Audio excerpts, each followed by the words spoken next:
ፀጉርክን ንዝደርቕ ንዝረግፍ ጫፍ ጫፉ ማንታ ዝኾነ ምንውሕ ዝኣበየክን ለውጢ ዝስአናሉ ትብላ ብጣዕሚ ገራሚ ዝኾነ ማስክ ሒዘልክን መፅአ እኒአኹ። ክሳብ መጨረሻ ሓቢርክና ንፅንሓ። ሰላም ሰላምታ የረሳዕኹይ ናይ ዓለም ቻናል ቤተሰብ ከመይ ኣኒኹም? ሰላም ዲኹም? ሰላም እያ ኣነ እግዚኣብሔር ይመስገን። ከምቲ ኣነ ሰላም ዘለኽዎ ንስኹም እውን ሰላም ትኾኑ መዓልቲ ሙሉ ተስፋ እየ።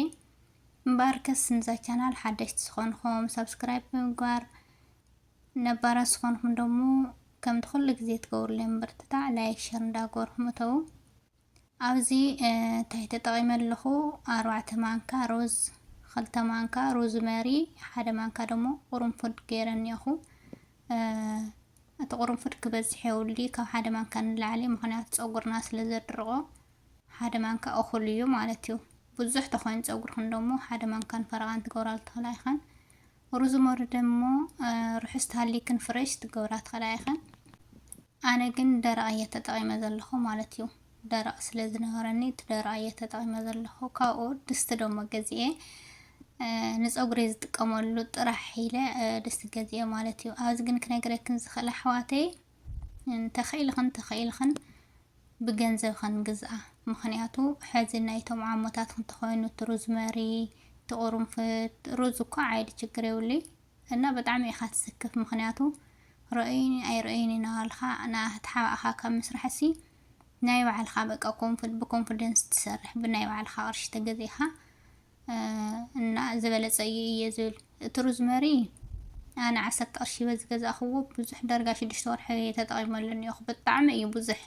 ካብዚ መሓላት መዓጠራት ሸጥዎ እኒአው ሓቂ ኣብኡ ከይድኸን ትረኽባ ኢኸን። እቲ ቁርንፉድ እኳ ከባድ እዩ። ብቻ ግን ቁርንፉድ ንእሽተን ስለ ንጥቀም እኹል እዩ ዋላ ክባር ይኹን ሓደ ግዜ ገዚእና ብዙሕ የጥቅመና እዩ። ሮዝ ግን ዓይዲ ችግር የብሉ ካብናቶም እውን ተጠቐምና ኖርማል እዩ። ብቻ እናቲ ሓባእና ረአይና ደይረአይና ይናበልና ንሳቶም ብገንዘቦም ገዚኦም ንምንታይ ኢሎም ስለ ዝኸርዩ ናይ ባዕልካ ትጥቀም ዝበለፀ እየ ዝብል ኣሕዋተይ ማዕረይ። ካብኡ ኣብዚ ን15 ወይ 20 ደቂቓ ዝኸውን የብሲለ እየ ዘለኹ። ካብኡ ከፅሎ እየ ኣፅሊለ ኣብ መጨረሻ ዝጥቀመሉ ነገራት ስለ ዘለዎ ሳብ መጨረሻ ሓቢርኩም ንፅንሑ። ምክንያቱ ዘእተሉ ውህዳት ስለ ዘሎ ማለት እዩ።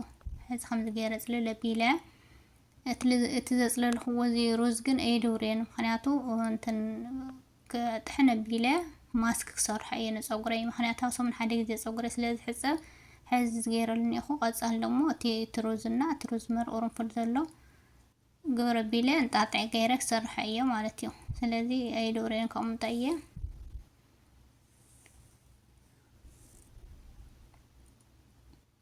ካብኡ ናብ ብረድስቲ ክግምጥሎ እየ። ብትኩስ ንሃሎ እየ ክሰርሖ ተዝሒሉ ግዜ ስለ ዝወስደኒ ያው ግዜ ንከይሻመዮ ኢለ ብትኩስ ንሃለየ። ካብዚ ነሻ 2 ማንካ ነሻ ክገብረሉ እየ። 2 ማንካ ነሻ ትጥቀም እየ ወይ ደሞ ናይ በቆሎ ዱቄት ማለት እዩ። ካብኡ እቲ ነሻ ግን እንታይ እየ ክገብሮ ኣነ ብማይ ዝሕል እየ ክብፅብፆ። ከምኡ እናሃለወ ናብቲ ብረድስቲ ተእትይወዮ ዕንኩርኳር ክኾን እዩ። ስለዚ ዕንኩርኳር ምእንታን ከይኾነለይ ቢያንስ 2 ማንካ ዝኸውን ማይ ግብረ ኣቢለ ማይ ዝሕል ብፅብፅ ኣቢለ ናብቲ ብረድስቲ ክግምጥሎ እየ ድሓረ ማለት እዩ። ሓደ ሰብ እናሃለየ ናብቲ ማይ ምዉቕ ይገብሮ እዩ፣ ግን ዕንኩርኳር እዩ ዝኸውን። ነሻ ኣነ ጥቕሚ ከም ዘለዎ ይፈልጥን ነይረ። ብእውነት ክንደይ ጥቕሚ እዩ ዘለዎ፣ ብዙሕ ጥቕምታት እዩ ዘለዎ። በተለይ ንፀጉርና በቃ ከምዚ ጠስሚ ተጣሲምካ ልስልስ ይብል ፀጉርካ ምሽ በቃ ከምኡ እዩ ዝገብሮ ንፀጉርካና። ብጣዕሚ ብዙሕ ጥቕሚ እዩ ዘለዎ። ካብኡ ማይ ገይረ ብፅብፅ ከብሎ እየ።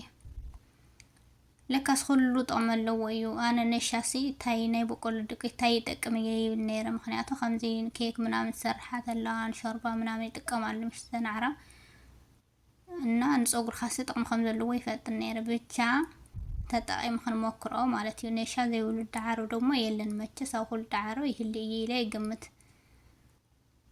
እና ትገዝኦ ተለካ እውን ክባር እዩ። ሕዛ ታኒካ እዚኣሲ 45 ሪያል እያ ትግዛእ። ተሰበይቲ ብቀደመ ከምኡ ገዚአ እየ ኢላትኒ። ብቻ ኣነ የረኸን ንሳ ግን ያው ንኬክ ስለ ንጥቀመሉ ካብ ገዛና ይፍለይን ማለት እዩ። ከምዚ ገይረ ናብቲ ብረድስቲ ይገምጥሎ الناس عم يترشح حيوركم نصنحوا محدش تخونهم ون لايك شير እንዳቆርኩም ሰብስክራይብ እንዳቆርኩም أتوحواتي معري إدخن كي قارص خن إدخن كي فلخن بتي بمانكا بزح انتنا يوهاد لنا ግን خمزي ناي كيك مسرح اللومش محوري بو غيرنا تنحورو زبلص እዩ ምክንያቱ ዑንኩር ኳር ምንተን ከይኾነና ኢድና ከይፈለና ሳዕ መጨረሻ በደንብ ገርና ንወቅዖ ማለት እዩ ቢያንስ 10 ደቂቃ ሙቕ ስለዝኾነ 10 ደቂቃ ነው አለ ሰይጸንሕን ወዲያውን እዩ ዝሓፍስ በደንብ እስካዕ ዝሓፍስ እውን ክንጸንሕ ይብልናል ምክንያቱ ድሓር ነወርዶ ተለና ይሓፍስ እዩ በደንብ እስካዕ ዝሓፍስ ዘይመጽናሕ 10 ደቂቃ እኮሉ ይበቃ እና خمس غير خنت تطعم حواتي معاري مالتي صغري بتفطر يزنوه ماسك سلاز تطعمخا قبعة سلاز جبرخا زخونه ነገር ስለዝገበርካ ልስ صغري ينوحن تفطر يبحال مش حاستيو انا خم يو نيره قدم تفطر ينبر صغرخا مغير ينوح لنيرنا تطقيمه ግን ዝረአخዎ ባዕለየ ዝፈልጥ ቢያንስ መራ ነውሕዩ እንኳን ይብልን ግን ከምቲ ቀደም ዝረግፍ ዝሳበር ጫፍጫፉ ብጣዕሚ ደረቕ ዝኾን ዝነበረ ሻወር ወሲደ ፀጉሪ ተሓፂበሲ ከበጥር ነው አልሲ ማበጠሪያ ይስበር ነይሩ ማለት እዩ ብጣዕሚ ይደረቕ ነይሩና ሕዚ ግን ልስልስ ኮይኑ ቢያንስ እንኳን ካፍቲ ዝነበረ ቁመቱ እውን ወሲኸለይ ግን ከምቲ ዝደረቕ ዝነበረ ዝሳበር ዝነበረ ጫፉ ደሞ ናተይ ማንታ እዩ ፀጉሪና ከምቲ ዝደረቕ ዝሳበር ዝነበረ ሕዚ አቋሪጽዎ ምክንያቱ ስለዝጥቀም ማለት እዩ ኩሉ ግዜ አነ ፀጉሪ ክሕፀብ ተለኹ ዝኾነ ነገር ከይገበርኩ አይሕፀብን ዝኾነ ነገር ናገበርኩ እየ ዝሕፀብና ከምዚ ናገበርኩም ተጠቀሙ ኣሕዋተይ ማዕሪ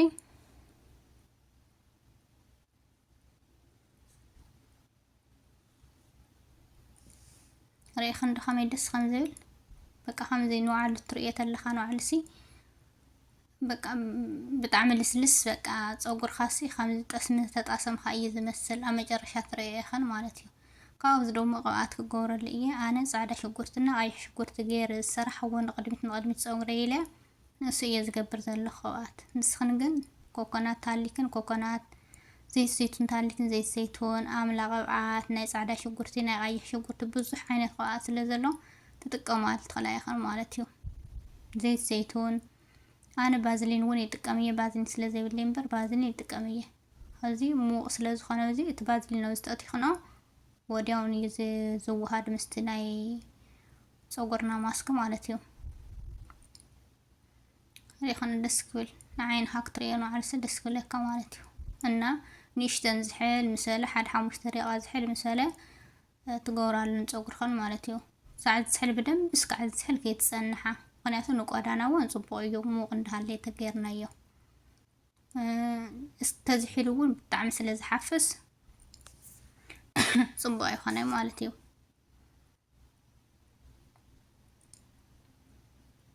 دسكولك بقى 5 طريقة اللي خنا عرسي بقى تاسم زي تتاسمها سيتولان صاريح المقرنا كاوتم وصيتو تنغراني خنتا مسغراني خنا انا قعات بتاع يزقبر مخنيات صوري كدر اصل زي دلي يوسخل له زي وحيد انه مالتي ريت له وحيد النس وصل الحدود